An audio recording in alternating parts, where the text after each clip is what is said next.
Hello students.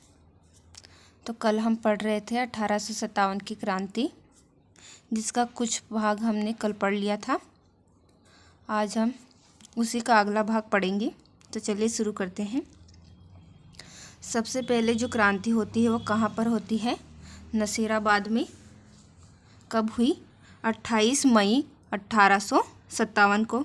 और इसका नेतृत्व किसने किया? बख्तावर सिंह ने।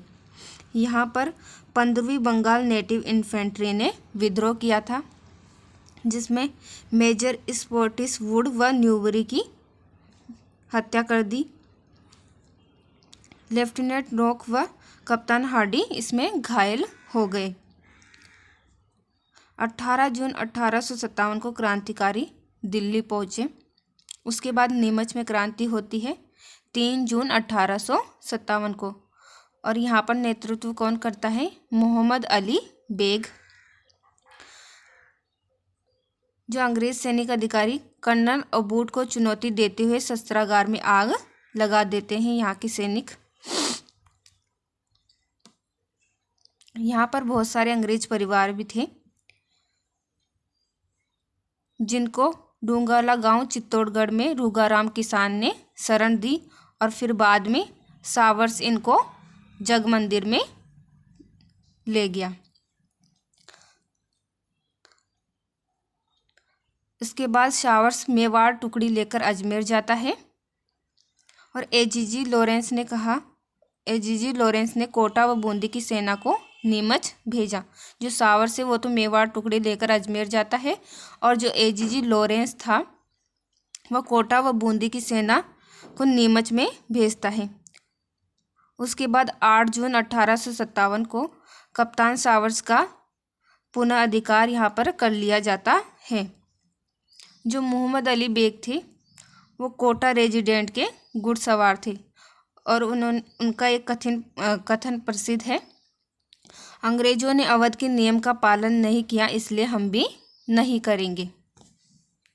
फिर नेक्स्ट है देवली में क्रांति, जो कि 5 जून 1857 को हुई। और इसका नेतृत्व किसने किया? मीर आलम खां ने। ये देवली स्थान कहाँ पर है? टोंक में। फिर नेक्स्ट है एरनपुरा छावनी में विद्रोह, 21 अगस्त 1857 को हुआ। 21 अगस्त 1857 को आबू में विद्रोह हुआ। और जो एरनपुरा छावनी थी उसमें नेतृत्व कौन कर रहा था? मोती खां, सूबेदार शीतल प्रसाद और तिलक राम, इन तीनों ने वहाँ का नेतृत्व किया। और इन्होंने नारा भी दिया, चलो दिल्ली मारो फिरंगी। और उसके बाद यहाँ का नेतृत्व किसने किया? ठाकुर कुशाल सिंह ने।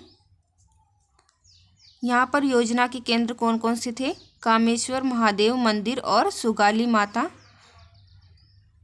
जो सुगाली माता है वो उनके 10 सिर और 54 हाथ थे।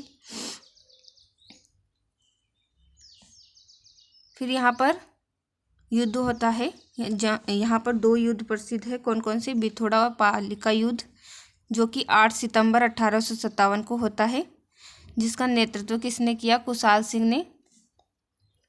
इस युद्ध में जोधपुर के सेनापति ओनाड सिंह व हीथकोट की सेना को पराजित होना पड़ता है, और ओनाड सिंह मारा जाता है। कुशाल सिंह की विजय होती है। फिर सेकंड है चेलावास का युद्ध, जो कि 18 सितंबर 1857 को होता है। इसी युद्ध का अन्य नाम क्या है? काला गोरा का युद्ध। यह युद्ध कुशाल सिंह और जोधपुर लीजियन और पैट्रिक लॉरेंस के मध्य होता है।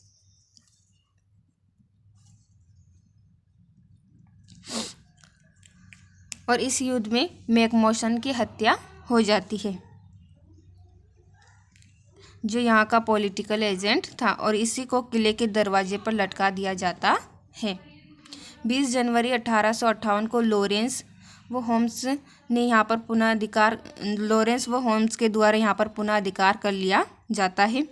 8 अगस्त 1860 को कुशाल सिंह ने नीमच में आत्मसमर्पण कर दिया।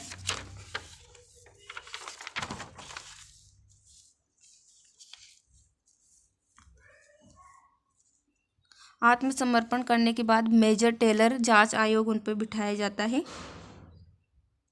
10 नवंबर 1860 को, जिसमें कुशाल सिंह को दोष मुक्त कर दिया जाता है। कुशाल सिंह की मृत्यु कब होती है? 1864 में उदयपुर में। यहाँ पर हमें एक बात नोट करनी है, जो कोठारिया के सामंत थे जोत सिंह, उन्होंने कुशाल सिंह को शरण दी थी और इसके अलावा उन्होंने नाना साहब व उनके परिवार को भी शरण दी थी। फिर हम पढ़ते हैं कोटा में क्रांति 15 अक्टूबर 1857 को होती है और यहाँ के विद्रोही नेता कौन थे? जयदयाल, मेराब खां, हरदयाल, रतनलाल और जियालाल। यहाँ पर मेजर बर्टन व उनके दोनों पुत्रों की हत्या कर दी जाती है और मेजर बर्टन का सिर काटकर पूरे कोटा में घुमाया जाता है। इसके अलावा 2 चिकित्सक सेडलर व सेविल कांटम की हत्या भी कर दी जाती है। जो यहाँ का शासक था राम सिंह सेकंड, उसको नज़रबंद कर दिया जाता है और क्रांतिकारियों द्वारा 127 तोपों पर अधिकार कर लिया जाता है। जो करौली के शासक थे मदन पाल, उन्होंने सेना को कोटा भेजकर राम सिंह सेकंड की मदद की। 30 मार्च 1858 को H.G. रॉबर्ट्स ने कोटा पर पुनः अधिकार कर लिया। जो कोटा में विद्रोह हुआ सबसे भीषण और सबसे व्यापक विद्रोह था। कोटा में लगभग 6 महीने तक क्रांतिकारियों ने वहाँ पर अधिकार किया। महाराव राम सिंह को दोषी ठहराते हुए 17 तोपों की सलामी को 13 कर दिया गया और करौली की जो शासक थे उन्होंने कोटा के शासक की मदद की थी, इसलिए उनको 17 तोपों की सलामी दी गई। जयपुर में क्रांति। जयपुर में शासक कौन थे? राम सिंह सेकंड, उन्होंने अंग्रेजों का साथ दिया और यहाँ पे विद्रोही नेता कौन कौन से थे? विलायत खां, मियाँ उरमान खां, सादुल्ला खां। इन्होंने ब्रिटिश सत्ता के विरुद्ध षड्यंत्र रचा लेकिन वे असफल हो गए। फिर नेक्स्ट है बीकानेर में क्रांति। यहाँ का शासक कौन था? सरदार सिंह। सरदार सिंह एकमात्र ऐसा शासक था जो क्रांति को कुचलने हेतु स्वयं सेना लेकर राजस्थान से बाहर सिरसा और हिसार तक गया था। अंग्रेजों ने मदद के बदले सरदार सिंह को 41 गांव उपहार में दिए। यहाँ पर हमें एक नोट लर्न करना है। बीकानेर निवासी अमरचंद भाटिया ने अपनी संपूर्ण संपत्ति तात्या टोपे को देने का प्रस्ताव रखा और ये दूसरे भामाशाह कहलाए।